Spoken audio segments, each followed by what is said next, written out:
Bienvenue dans cette nouvelle vidéo où on va voir ensemble 5 choses à savoir avant de devenir freelance. J'en ferai peut-être une deuxième, voire une troisième vidéo avec des choses dont je n'aurais pas parlé dans cette vidéo. Mais là aujourd'hui c'est vraiment la base, les choses à savoir avant de devenir freelance. C'est parti. La première chose, c'est le statut. Le statut micro-entreprise est le meilleur aujourd'hui. Pour commencer, vous avez une autre vidéo, je vous ai mis le lien juste en dessous, où je vous parle justement du statut micro-entreprise versus le statut SASU. On verra dans cette vidéo beaucoup plus en détail les avantages de la micro-entreprise et vous verrez que c'est vraiment un gain de temps au niveau de la compta, un gain d'argent au niveau de la compta, et puis la toute première chose, les cotisations sociales qui sont évidemment beaucoup plus basses en micro-entreprise plutôt qu'en SASU où vous payez globalement 48% d'impôts sur tout ce que vous gagnez. Donc globalement, si vous êtes en auto-entreprise, micro-entreprise, auto-entreprise, micro-entreprise, c'est la même chose, vous allez payer 22-23%, ça dépend des années, ça change un petit peu d'une année sur l'autre. Avec l'impôt sur le revenu, vous allez peut-être monter, suivant votre tranche d'impôt, vous allez peut-être monter à 25%, 26%, quelque chose comme ça. Et bien là, pour la SASU, vous allez payer à peu près 48% d'impôt. Donc là, le choix est vite fait. Et même si en SASU, en effet, vous pouvez déduire votre TVA, déduire vos frais d'essence, etc., c'est quand même globalement très désavantageux. Donc la micro-entreprise, c'est le meilleur statut, point final. Deuxième chose à savoir, c'est que les plateformes de freelance sont une vraie protection pour les freelances. Il faut le savoir, les plateformes de freelance, c'est un tiers de confiance. C'est-à-dire qu'aujourd'hui, vous avez une passerelle, vous avez un client qui passe commande, et finalement, l'argent est bloqué jusqu'à ce que le freelance fasse la commande. C'est-à-dire qu'en fait, le client, il paye au début, l'argent est séquestré par la plateforme. En fait, l'argent est sur les comptes de la plateforme et l'argent est séquestré. Et une fois que le freelance a fini sa commande, il touche sa commission. C'est aussi simple que ça. Et la plateforme prend une petite commission. Alors en effet, on pourrait se dire, ouais, mais je vais gagner plus d'argent si je passe directement sur LinkedIn en one-to-one.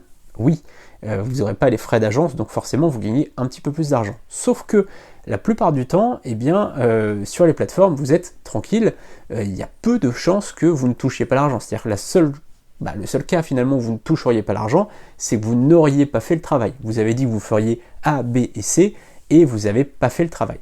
Ça peut arriver. Mais finalement, ça serait de votre faute. En revanche, étant donné que l'argent est bloqué, vous êtes sûr d'être repayé, puisque l'argent, il a déjà été payé par le client au début.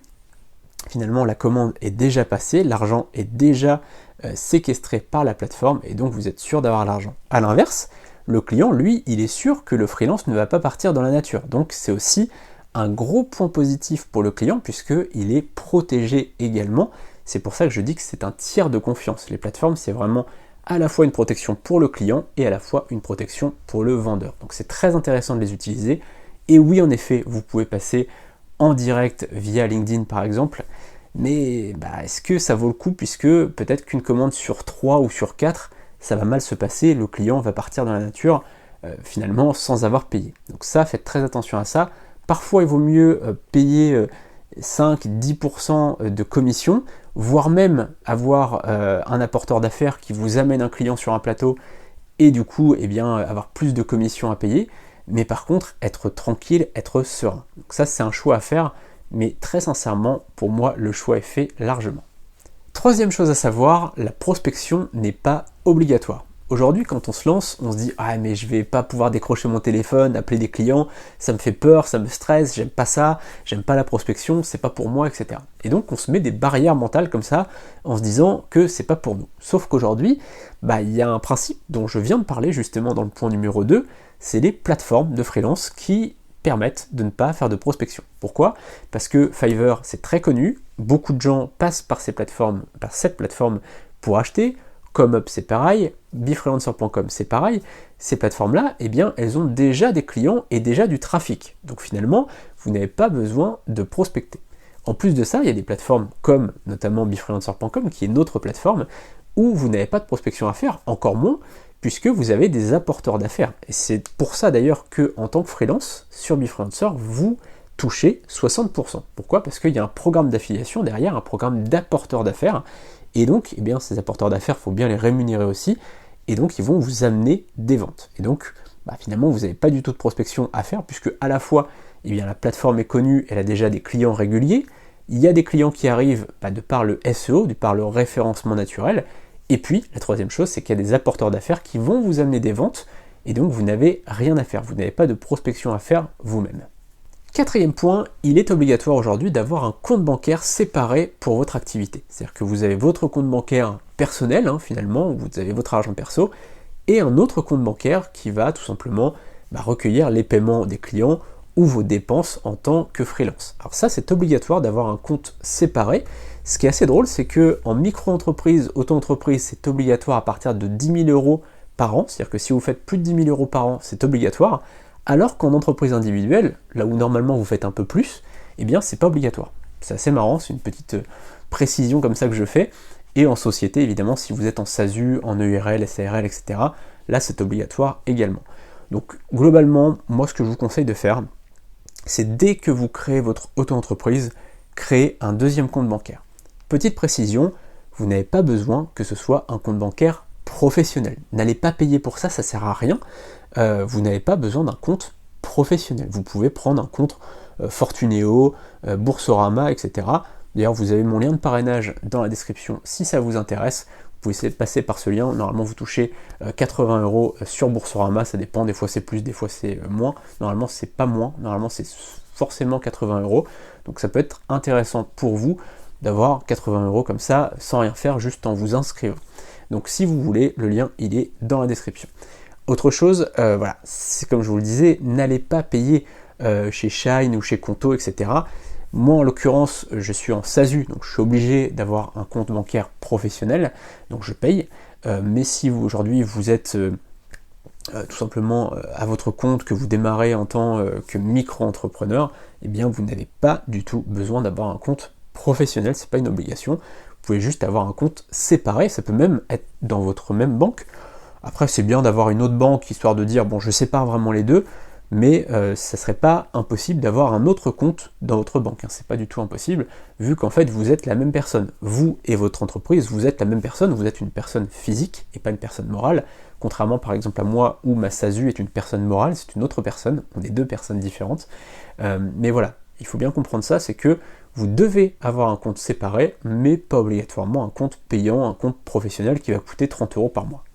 Et enfin, le cinquième point, c'est que vous pouvez avoir des aides quand vous lancez votre activité. Aujourd'hui en France, si vous vous lancez, vous pouvez avoir des aides, notamment l'ACRE, qui est une baisse des cotisations sociales pendant un certain temps, je crois pendant 3 ans. Alors ça change tout le temps, donc il faut simplement taper aide création d'entreprise. Vous allez trouver tout ce qu'il vous faut sur le site du Pôle emploi, sur différents sites comme ça, les sites du gouvernement. Vous allez tout trouver là-dessus. Je vous mets pas de lien parce que ça change tout le temps. Des fois c'est sur le site du gouvernement, parfois c'est sur le site du Pôle emploi, etc. Donc tapez aide création d'entreprise, vous allez trouver forcément. Donc avant c'était l'ACRE, je crois, avec un C, maintenant c'est avec 2 C. Ça change tout le temps un petit peu de nom, mais ça peut vraiment vous aider puisque vous allez avoir une baisse des cotisations sociales qui est vraiment très intéressante. En gros, vous allez payer que quelques pourcents au début et ça va monter progressivement de trimestre en trimestre. Donc ça peut vraiment vous aider au début si vous avez une activité, au début, peu importe le nombre de ventes que vous faites, peu importe le chiffre d'affaires que vous faites, c'est toujours une aide précieuse d'avoir moins de cotisations sociales puisque ça vous fait quelques centaines d'euros, quelques milliers d'euros en plus dans l'année. Donc c'est vraiment très intéressant à utiliser. N'hésitez pas à le faire, vous y avez le droit, donc faites-le. Alors, ça ne concerne pas tout le monde, mais ils ont ajouté au fur et à mesure du temps des conditions. Et donc, il y a de plus en plus de gens en fait qui peuvent en avoir le droit finalement. Donc, à partir du moment où c'est votre première entreprise, normalement vous y avez le droit. Je sais qu'au début j'ai eu le droit et ça fait vraiment une vraie différence parce que je faisais déjà un beau chiffre, alors pas sur les 6 premiers mois, mais ensuite quand j'ai commencé à vraiment décoller, ça fait pas mal d'argent et donc cet argent là vous pouvez le mettre de côté ou l'investir, ça peut être très intéressant à utiliser. Donc vraiment utilisez ce levier, c'est un outil finalement que le gouvernement met à votre disposition, donc utilisez-le. Voilà, on se retrouve très bientôt pour une prochaine vidéo, n'hésitez pas à vous abonner juste en dessous, il y a beaucoup de vidéos qui arrivent, là je prépare plein de choses, j'ai ma liste de vidéos qui est devant mes yeux, et d'ailleurs n'hésitez pas à me dire dans les commentaires si vous voulez la suite, d'autres conseils, d'autres choses à savoir avant de devenir freelance, j'en ferai une suite très bientôt. À très bientôt, salut.